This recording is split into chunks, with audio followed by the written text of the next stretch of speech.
대림절 첫째 주일입니다.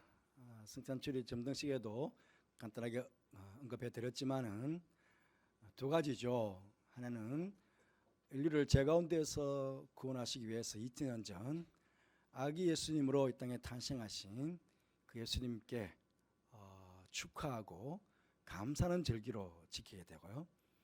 이 땅 끝날에 이 땅을 심판하시기 위해서 재림주로 다시 오시게 될 텐데 그 재림의 주님을 기다리며 준비하는 절기로 이 대림절의 절기를 보내게 됩니다.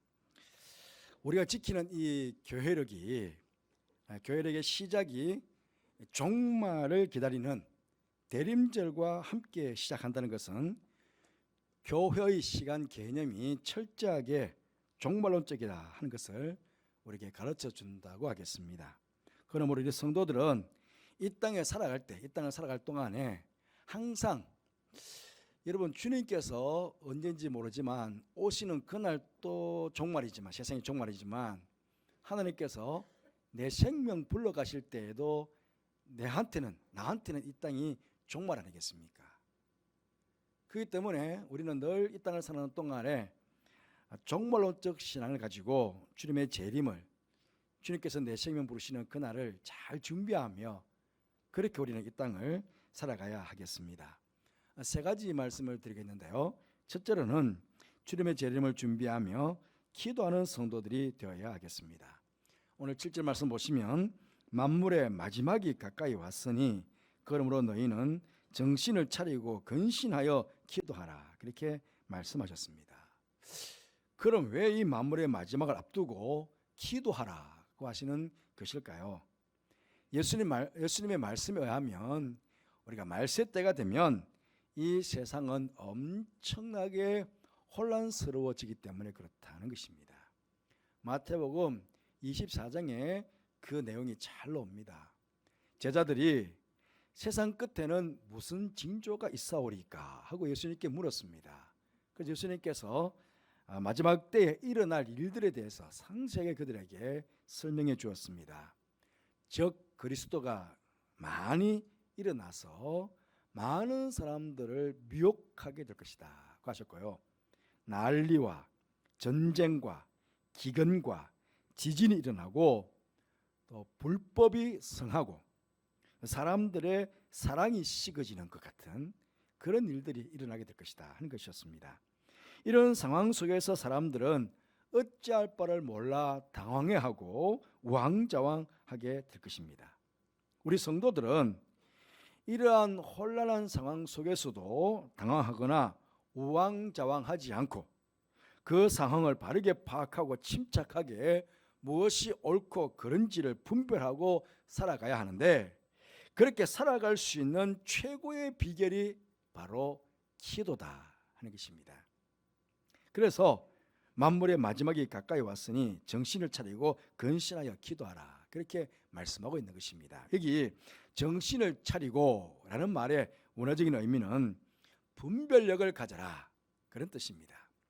그리고 근신하여 라는 말은 침착하다라는 뜻을 가지고 있습니다. 그러니 정신을 차리고 근신하여 기도하라 하는 이 말씀은 어떤 상황 가운데서도 그 상황에 대해서 옳고 그름을 분별할 수 있는 침착함을 가지기 위해서 기도하라는 것입니다. 어떤 상황이 주어지더라도 그 상황을 딱 바르게 분별하고 판단하고 침착하게 할 수 있도록 하기 위해서 더 기도하라 하는 그런 말씀입니다. 우리가 기도할 때에는요, 내가 무엇을 바르게 해야 될 일인지를 알게 됩니다. 깨닫게 됩니다. 그리고 내가 살아가는 삶에 있어서 가장 중요한 게 무엇인지 삶의 우선순위도 알게 됩니다. 기도하는 동안에 이게 가장 중요한 일이구나. 내 삶에 이게 가장 우선되는 일이구나. 이런 것들이 기도하면서 분별이 되고 기도하면서 그게 깨달아지게 된다는 것입니다. 그러다 보면 시간을 낭비하거나 허비하지 않습니다. 마지막 때에 주님의 재림을 잘 준비하며 지혜롭게 바르게 살아갈 수가 있게 되는 것입니다. 여러분, 분명한 것은 종말의 시간이 되면 우리가 세상을 어떻게 살아왔는가에 대한 결산, 이 결산을 심판주이신 우리 주님 앞에서 하게 될 것입니다. 그때 주님께서는 나에게 주신 시간을 잘 선용하며 살아왔는지, 허비하며 낭비하며 살아왔는지에 대한 평가를 하게 될 것입니다. 바라옵기는 그때 우리 주님께서 평가하실 그때에 여러분 모두는 지혜로운 삶을 살아왔구나 라고 칭찬받게 되는 여러분 모두가 되시기를 간절히 바라겠습니다. 그러기 위해서 끊임없이 정신을 차리고 근신하여 기도하시는 여러분들 되시기를 간절히 바라겠습니다. 특별히 오늘 주님의 몸된 교회와 성도들을 섬기기 위해 일꾼들을 임명하게 됩니다. 일꾼? 예. 일꾼들도 첫 번째 해야 될 게 뭡니까? 기도입니다. 기도. 왜냐하면 나의 일이 아니거든. 나의 일. 주님의 일이기 때문에 주님의 뜻이 무엇인지를 잘 분별해야 됩니다. 그리고 내 힘으로 하는 것 아니지 않습니까? 주의 일은 주님께서 주시는 힘과 능력을 가지고 그 지혜를 가지고 교회와 성도들을 섬겨야 합니다. 그렇기 때문에 더 많이 일꾼들은 기도해야 하는 것이지요. 그러니 주님의 일꾼은 일꾼이라고 일부터 먼저 하는 게 아니라 일하기 전에 기도부터 먼저 해야 하는 것입니다. 오늘 2024년 교회를 섬길 일꾼들이 딱 임명이 되면 여러분들도 먼저 한 달 남지 않습니까? 한 달 동안에 2024년을 잘 섬길 수 있도록 기도로 준비하시는 그런 여러분들 되시기를 간절히 바라겠습니다. 그래서 주어진 직분을 잘 감당하시고 교회와 성도들을 잘 섬겨주셔서 주님께서 잘하였다 착하고 청순한 종아 그렇게 칭찬할 수 있는 칭찬받게 되는 우리 모든 직분자들 모든 성도들 되시기를 주님의 이름으로 축복합니다. 두 번째로 주님의 재림을 준비하며 뜨겁게 사랑하는 성도들이 되어야 하겠습니다. 오늘 8절 전반절 말씀 보시면 뜨겁게 서로 사랑하라 그렇게 말씀하고 있습니다. 여기 뜨겁게라는 말의 원어적 의미는 잡아 늘린다, 쫙 잡아 늘린다 그런 뜻을 가지고 있습니다. 고무줄이 끊어지지 않을 정도로 잡아 늘리듯이 사랑도 그렇게 해야 된다는 것입니다. 무슨 말씀입니까? 사랑을 극대화해야 된다는 것입니다. 내가 사랑을 극대화하면요, 사랑을 잡아서 늘리면 어느 만큼 극대화하고 어느 만큼 늘릴 수가 있겠습니까? 우리가 사랑하게 되면 우리가 살아가면서요 가장 힘든 것 중에 하나가 나에게 잘못한 사람을 용서하는 것입니다. 그 잘못한 사람에 대해서 용서해 주는 것. 그런데요 내가 그 용서해야 될 사람이 나와는 아무런 상관이 없고 나와는 멀리 떨어져 있는 그런 사람들이 아닙니다. 나와 가장 가까이에 있는 가족들이나 함께 교회 생활하고 있는 신앙생활하고 있는 성도나 혹은 한 사무실에서 같이 근무하고 있는 그런 근무하는 사람들이나 뭐 등등 가장 가까이에서 나와 관계를 맺고 있는 그 사람들이 말로나 행동으로나 나에게 잘못을 하고 또 나에게 상처를 주게 됩니다. 그러면 그때 제일 먼저 어떤 감정이 생깁니까? 미워하는 마음이 확 생기게 되죠. 미워하는 마음과 복수하고 싶은 마음이 확 생기잖아요. 그때 이 마음을 이 감정을 다스리지 못하면 밖으로 화가 확 터져나옵니다. 그런 다투게 되지요. 그런데 오늘 8절 후반절에 뭐라고 그럽니까? 사랑은 허다한 죄를 덮는다. 덮는다. 그렇게 말씀하고 있습니다. 여기 덮는다는 것은 그 사람의 죄가 보이지 않을 만큼 허물이 보이지 않을 만큼 사랑을 쫙 펴가지고 그 죄와 허물을 딱 덮고 사랑해야 된다는 것입니다.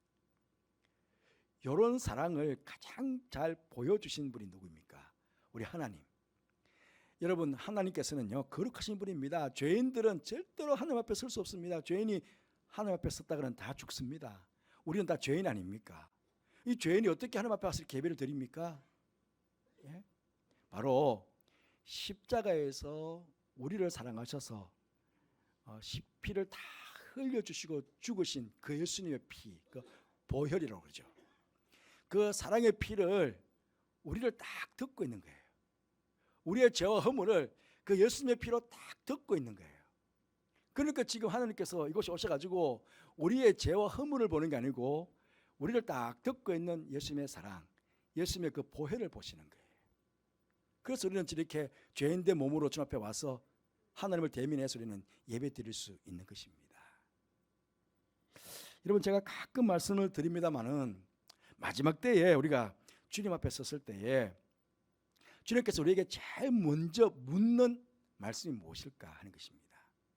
제 생각으로는요, 예수님께서 내가 너의 죄를 용서해 주기 위해서 십자가에서 죽기까지 내가 너에게 사랑을 보여주었는데 너는 세상에 사는 동안에 얼마나 사랑하며 용서하며 지내왔느냐라고 물으실 거라고 저는 사실은 확신합니다. 우리 기독교는요, 용서의 종교거든요. 말세가 되면 사람들의 사랑이 많이 식어질 거라고 예수님께서 말씀하셨습니다. 하지만 이 말세 때 우리는 더욱 뜨겁게 사랑하고 더 많이 사랑하는 그런 하나님의 자녀, 그런 성도가 되어야 하겠습니다. 오늘 특별히 임명받는 여러분들 마찬가지입니다. 교회 일 하다 보면 서로 의견이 맞지 않아 다투기도 하고 때로는 누군가의 말의 실수나 행동의 잘못으로 인해 가지고 내가 상처를 받기도 하고 내가 시험을 받기도 합니다. 그러면 내 마음에 미움이 생길 것 아닙니까? 그 미움의 마음을 가지고 어떻게 치유를 할 수 있겠습니까? 그러니 그런 마음이 들 때에 꼭 이 오늘 본문의 말씀을 기억해 주시기를 바랍니다. 누군가의 나에게 실수하거나 잘못해서 내 마음에 미워하는 마음이 생길 때에 사랑은 허다한 죄를 덮는다는 이 말씀을, 뜨겁게 사랑하는 이 말씀을 여러분 꼭 기억해 주시기 바랍니다. 그리고 여기 뜨겁게 사랑하라, 용서하라 하는 이 말씀 속에는요, 따지고 보면요, 우리가 다 누군가가 나에게 잘못하고 나에게 실수해가지고 내가 미워하는 마음이 생겨지지만 바꿔 생각해보면 나도 또 누군가에게 내 말과 내 행동의 실수를 통해 가지고 내가 누군가에게 상처를 주고 시험을 줄 수 있잖아요. 나만 상처받는 거 아니에요. 나 때문에 또 누군가도 나 때문에 상처를 받고 시험을 받는다고. 왜? 우리 다 인악하기 때문에. 그렇기 때문에 우리는 한 마음을 가지십시다. 내가 뜨겁게 사랑하자. 내가 마음을 다해서 내가 사랑하자. 내가 할 수 있는 최선을 늘려서 한번 제 허물을 다 덮을 만큼 그렇게 한번 사랑해보자. 그렇게 생각해 보시길 바랍니다. 우리 뜨겁게 사랑해야 됩니다. 관용해야 됩니다. 용서해야 됩니다. 그럴 때 여러분을 통해 가지고 교회 안에 원망의 소리, 다툼의 소리가 나오는 것이 아니라 사랑으로 칭찬하는 소리, 다 부족하잖아요. 그렇지만 격려하면서 잘했다, 수고했다, 힘내자, 그렇게 격려의 소리, 칭찬의 소리가 나오게 되고, 그러면 기쁨의 소리가 나오게 되지 않겠습니까? 이런 우리의 삶을 통해서, 생명을 통해서 교회가 평안하여 든든히 서가게 될 것입니다. 12세기 수도사 버나드라는 분이 하나님의 사랑이라는 책에서 우리가 사랑을 실천함에 있어 가지고 시험에 빠지고 유혹에 빠지는 4가지의 경우를 이야기했습니다. 첫째로는 실망입니다. 참 사랑에는 실망이 없다는 것입니다. 내가 정말 사랑했는데 실망했다면 그건 사랑이 아니라는 거죠. 그 두 번째로는 칭찬입니다. 사람에게 보이려고 하는 마음, 칭찬받고자 하는 마음으로 했다면 그것은 위선적인 사랑, 병든 사랑이라는 거죠. 누가 알아주지든 알아주지도 않든 칭찬하든 칭찬하지 않든 내 마음을 다해서 사랑하는 것, 그게 진짜라는 겁니다. 그 세 번째로는 핑계입니다. 참 사랑에는 핑계가 없습니다. 내가 사랑하지 못할 이유, 핑계, 변명, 이런 건 사랑이 아니라는 것입니다. 어떠한 핑계도 없이 그냥 사랑하는 것입니다. 마지막에 4번째는 원망입니다. 내가 진실한 마음으로 참 사랑을 했는데 어떻게 내 마음에 원망의 마음이 나올 수가 있겠느냐는 것입니다. 오늘 9절 말씀에서도 서로 대접하기를 원망 없이 해라, 서로 사랑하기를 원망 없이 하라, 같은 말 아니겠습니까? 여러분, 우리 모두는요, 하나님께 당신의 아들을 십자가에 못 박으실 만큼의 사랑을 우리가 받았습니다. 또한 우리는 예수님께 우리의 모든 죄를 용서받는 그 사랑을 받았습니다. 그러하기에 우리는 사랑하는 것이 마땅한 것입니다. 뜨겁게 사랑하심으로 하나님의 자녀, 하나님의 일꾼, 하나님의 참 제자가 다 되시기를 주님의 이름으로 축복합니다. 세 번째로는 주님의 재림을 준비하며 선한 청지기처럼 봉사하는 성도들이 되어야 되겠습니다. 오늘 실제 말씀에 각각 은사를 받은 대로 하나님의 여러 가지 은혜를 맡은 선한 청지기 같이 서로 봉사하라, 그렇게 말씀하셨습니다. 여기 선한 청지기는 주인의 것을 맡아서 주인의 뜻대로 주인이 원하는 일을 주인이 그만하라고 할 때까지 최선을 다하여 충성하고 봉사하는 일꾼을 선한 청지기라고 합니다. 그런 의미에서 오늘 임명받는 일꾼들이나 우리 모두는 주님의 일꾼이고 주님의 선한 청지기들이 다 되어야 합니다. 그리고 주님의 일꾼과 선한 청지기가 되어서 주님의 일을 할 때의 자세는 바로 11절 말씀을 교훈으로 삼고 해야겠습니다. 오늘 11절 말씀 보시면 만일 누가 말하려면 하나님의 말씀을 하는 것 같이 하고 누가 봉사하려면 하나님의 공급하시는 힘으로 하는 것 같이 하라. 이는 범사에 예수 그리스도로 말미암아 하나님이 영광을 받으시게 하려 함이니. 그랬습니다. 우리가 주님 일을 할 때 혼자 합니까? 아닙니다. 같이 합니다. 연합해서 합니다. 힘을 모아서 합니다. 그러다 보면 서로의 의견 소통이 필요하지 않겠습니까? 서로의 의견 소통을 위해서 우리는 늘 말을 합니다. 일꾼들은 늘 말을 하게 되어 있습니다. 이때 말 조심하자. 이것은 아무리 강조를 해도 지나치지 않습니다. 우리가 많이 경험하지 않습니까? 주님의 일을 하다가 많은 경우에 누군가 말 실수를 통해 가지고 서로 다투기도 하고 또 심지어 주님의 일을 그르치기도 합니다. 어떤 경우에는 시험을 받아서 나는 못해, 난 안 하겠어 라고 아예 직분 자체를 내려놓는 그런 경우도 있습니다. 하지만 주님의 일꾼이라면 이런 시험 거뜬히 이겨야 하지 않겠습니까? 그죠? 그리고 내가 말로 덕을 세워야 됩니다. 조금 전에도 말씀드렸지만 우리는 남을 비판하고 남을 정죄하고 잘못했다는 말은 쉽게 할 수 있지만은 그 칭찬의 말이 좀 인식하는 경우가 있거든요. 좀 부족해도 좀 연약해도 수고했다, 잘했다, 힘내라, 이렇게 덕을 세우는 칭찬의 말들이 우리 가운데 나와야 됩니다. 그 말로 교회를 평안하여 든든히 세울 수 있거든요. 그래서 일꾼들은 입에 파수꾼을 세워야 됩니다. 파수꾼을. 하나님 제 입에 파수꾼을 세워주세요. 다윗도 늘 기도했다고 하지 않습니까? 내 입에 파수꾼을 세워달라고 늘 기도하지 않습니까? 아침마다. 내 입에서 불평의 소리, 원망의 소리, 정죄하는 소리, 이런 말들이 나오지 않도록 하나님의 말씀을 하는 것 같이 해라. 그러니까요, 덕을 끼치고 생명을 살리는 말, 칭찬하는 말, 격려하는 말, 이런 말들이 내 입에서 나올 수 있도록. 그리고 여러분, 누군가가 나에게 그 말로 상처를 주듯이 조금 전에도 말씀드렸지만 내가 내 말 실수 때문에 누군가에도 큰 상처를 줄 수 있어요. 그래서 서로 피차간에 조심해야 돼. 그리고 주님을 하기 위해서는요, 주님께서 주시는 힘으로 해야 중간에 포기하거나 중간에 그만둔 일이 없지 않겠습니까? 나의 힘으로만 하려다 보니까 때로는 지쳐서 그래서 주님의 일을 포기하거나 그만두는 경우가 많이 있거든요. 오늘 직분을 받으시는, 임명받으신 여러분들, 성도들 모두가 선한 청지기가 되시기를 바랍니다. 선한 청지기. 그래서 나에게 맡겨주신 그 주님의 일을 함에 있어서 기도를 먼저 시작하시면서 하시고요. 그런 가운데 정말 주님 주시는 힘으로 내게 능력 주시면서 내가 할 수 있다고 생각하고 성령 충만을 사모하고 능력을 사모하고 힘을 사모하고 그 주님 주신 힘 받아서 주님께서 주신 이 귀한 사명을 기쁨으로 잘 감당하시는, 행하시는, 그래서 하나님께 영광을 돌리는 그런 모든 직분자들, 모든 성도들 되시기를 간절히 바라겠습니다.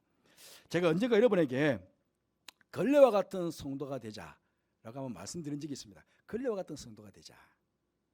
우리가 성경과 봉사를 할 때에 걸레와 같은 봉사자가 되어야 되겠다 하는 것입니다. 여러분, 걸레, 더러운 곳을 걸레가 싹 지나가면 다 깨끗해집니다. 방바닥, 더러운 방바닥도 걸레가 싹 지나가면 깨끗해지죠. 지저분한 책상 위도, 더러운 책상 위도 걸레가 싹 지나가면 깨끗해집니다. 우리 성전 바닥도 우리 한 번씩 대청소하지 않습니까? 걸레가 한번 싹 지나가면 이 성전 바닥이 깨끗해집니다. 걸레는 온 집안을 깨끗하게 하지만 한 번도 안방 아랫목을 차지해 본 일도 없고, 그렇다고 해서 자기가 아랫목을 차지하려고 하지도 않습니다. 그렇잖아요. 석탑골은 그냥 저 구석에다 확 던져버리지 않습니까? 단지 걸레는 자기의 손길이 닿는 곳이 깨끗해진 것으로 온 집안을 깨끗하게 하는데 자기가 사용된 것으로 만족해합니다. 오늘 임명받는 분들이나 우리 모두가 주님을 섬기고 교회와 성도들을 섬기면서 살아갈 때에 이 걸레와 같은 마음가짐을 가지고 우리가 섬기고 봉사했으면 좋겠습니다. 여러분, 교회는 거룩한 곳입니다. 거룩한 곳이지만 여기 모이는 우리들은 연약합니다. 연약하기 때문에 분명 교회 안에는 더러운 곳이 있고 문제가 있고 아픔이 있습니다. 하지만 우리의 섬김과 봉사의 손길이 닿고 우리의 관심과 사랑이 닿고 그렇게 되면은 더러운 것이 깨끗해지고 문제가 해결되어지고 사랑이 탁 트면서 싹 트면서 그리스도 향기가 교회 안에 가득해지지 않겠습니까? 온 교회 가득 어찌 보면 아버지의 영광이, 하나님의 영광이 가득한 곳이 될 것입니다. 그러려면 얼마나 아름다운 교회가 되겠습니까? 다시 오실 제рем의 주님을 준비하는 대림질의 절기가 시작되었습니다. 언제 오실지 모르지만 주님 오시는 그날까지 우리 모두 하나님의 자녀로 주님의 귀한 일꾼들로서 청지기로서 정신을 차리고 근신하여 기도하시고 뜨겁게 사랑하시고 선한 청지기로서 봉사하시는 가운데 주님께서 오셨을 때에 잘하였도다 착하고 충성된 종아, 내 주인의 즐거움에 참여할지어다, 그렇게 칭찬을 받게 되는 우리 모두가 되기를 주님의 이름으로 축복합니다.